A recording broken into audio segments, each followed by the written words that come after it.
ทักทายสบายดี FC ทุกท่านเนาะสบายดี FC ที่อยู่ฝั่งไทยแล้วก็อยู่ลาวแล้วก็อยู่ต่างประเทศเด้เนาะ FC จะใส่ก็ตามแป้งก็ขอขอบใจหลายๆเนาะที่ติดตามแป้งมาโดยตลอดเลยมาพบกันที่ช่องสาวแป้งเวียงจันทน์เนาะมื้อนี้แป้งจะมาเฮ็ดรีวิวคลิปสั้นๆให้เบิ่งเป็นคลิปที่แป้งอยากนำเสนอเนาะเป็นร้านอาหารแห่งหนึ่งเนาะที่อยู่ใกล้กับด่านมิตรภาพลาวไทยตู่ด่านหนองคายนี้เนาะถ้าใครที่ข้ามมาจากฝั่งไทยแล้วก็คิดอย่างบ่ออกจะไปกินอย่างดีอันดับแรกก่อนเนาะหิวข้าวไปณที่ตอนที่ข้ามมากะ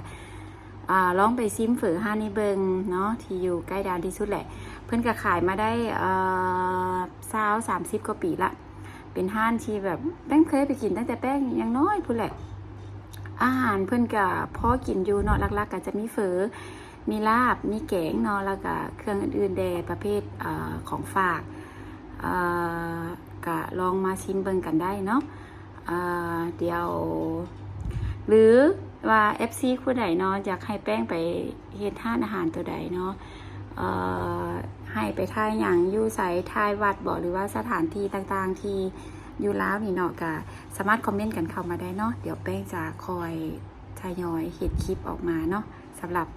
สถานที่หรือว่าแหล่งวัฒนธรรมแหล่งท่องเที่ยวต่างๆที่อยู่ในลาวเนาะเพราะว่าแป้งเองก็เป็นคนพื้นที่เองจะพยายามสรรหาคลิปให้ได้เกิดประโยชน์หลายที่สุดเนาะแป้งยังจือได้อยู่มีคอมเมนต์ของ FC ทางไทยเนาะเพิ่นบอกว่า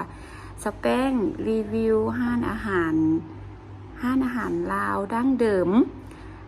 ที่อยู่ลาวไฮเดน่าจะเป็นเดานะที่แป้งเดาน่าจะเป็นอาหารประเภทบ้านๆเลยแหละเนาะอยากเห็นอาหารบ้านๆของลาวเนาะว่าเป็นอาหารประเภทใดโอเคเดี๋ยวแป้งขอสืบเบิ่งห้านแซ่บๆก่อนถ้าห้านบ่แซ่บแป้งก็บ่อยากรีวิวให้ปานใดโอเคเดี๋ยวค่ะสั้นเอาห้านนี้ก่อนเนาะห้านเพิ่นมีชื่อว่าห้านเฝอสุมนทาเจ้าเก่าเดี๋ยวเฮาไปเบิ่งกันเลยเนาะว่าจะอยู่ใกล้ไก่ซ้ำใดว่าหน้าตาห้านนะเพิ่นจะเป็นแบบใดหลังจากที่เฮาออกมาจากด่านเนาะก็จะเลี้ยวขวามาทางเข้าเมืองเลยบ่ว่าจะเป็นรถตู้หรือรถส่วนตัวเนาะก็มาทางเดียวกันเลยห่างจากด่านอยู่ประมาณ15 นาทีนี่ก็จะมาเจอห้านเพิ่นเลยห้านเพิ่นอยู่เบื้องขวามือก็จะขี่มาฮอดก็จะเห็นรถหลายๆแดเนาะเป็นเอกลักษณ์ของห้านเพิ่นโดยเฉพาะมาช่วงเที่ยงก็จะเห็นคนหลายนี่เลยเพิ่นก็จะมีป้ายบอกว่าห้านเฝอสุมนทาเจ้าเก่าลักษณะห้านก็จะเป็นห้านน้อยๆบ้านๆธรรมดาเนาะเดี๋ยวเข้าไปเบิ่งทางในกัน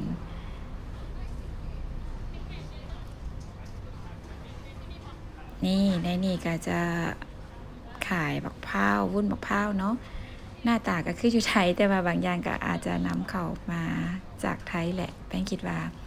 ก็จะมีบักไม้ตามฤดูเนาะนี่ก็จะมีนี่โซนนี้เนาะโซนขนมเดแล้วก็มีสตรอเบอรี่ทุเรียนเนาะหน้าตาคือนำมาจากไทยเป๊ะเลยโบต่างอย่างกันหลายนี่เลยทีเด็ดท่านเพิ่นบอกว่าปิ้งนมแต่สำหรับแป้งคิดว่ามันหยาบๆน้อยนึงเนาะรสชาติก็จะออกติดหวานเลยถัดมาก็จะเป็นเนื้อแดดเดียวแล้วก็ตำเจียวปลาแดกใส่กระปุกที่เพิ่นเฮ็ดสำเร็จรูปเรียบร้อยแล้วเนาะสามารถซื้อกลับบ้านได้เลย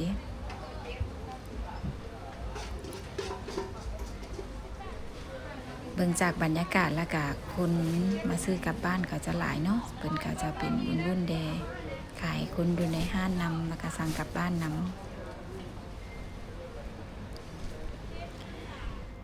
เดี๋ยวเฮาไปซอกหาโต๊ะนั่งเนาะเดี๋ยวคนก็จะกลางๆแดเนาะเวลานี้แป้งก็จะมาสวยแดน้อยนึงนี่เลยเฮาสั่งมาละเฝอถ้วยน้อยตัวนี้นี่น้อยละได้นี่เพราะว่าเฝออยู่ลาวก็จะประมาณนี่แหละเฮาสั่งถ้วยใหญ่ก็คือใหญ่เลยถ้วยน้อยก็จะน้อยประมาณเท่าที่เห็นนี่แหละพวกเขามานํกันอยู่4 คนสั่ง4 ถ้วยเนาะ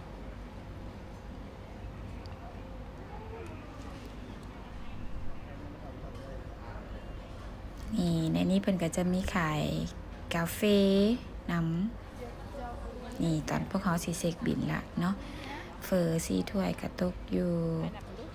ถ้วยละ70 บาทเนาะแล้วกับปิ้งนม1 สุดรวมทั้งหมดกะ700,000 กีบประมาณ 1,100 บาทเนาะนี่แล้วก็มีสั่งกลับบ้านนำตัวราคาที่แป้งแจ้งไปรวมกลับบ้านนำแล้วนี่มีลาบมีแกงแล้วก็ปิ้งนมกลับบ้านแล้วก็ทุเรียนเดี๋ยวฮอสิไปค้นให้เบิงอยู่บ้านเนาะว่าหน้าตาจะออกมาเป็นแนวใด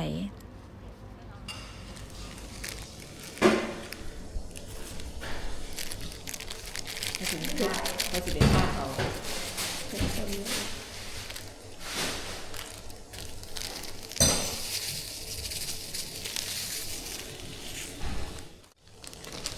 เจ็บ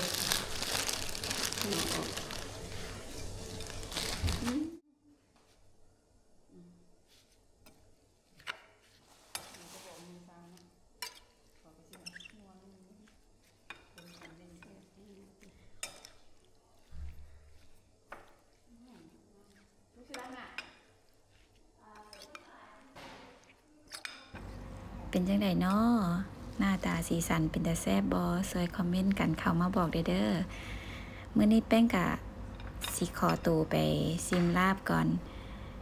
ขอขอบใจ FC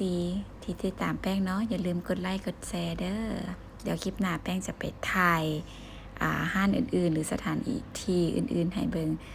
สำหรับมื้อนี้ขอลาไปก่อนสบายดีบ๊ายบาย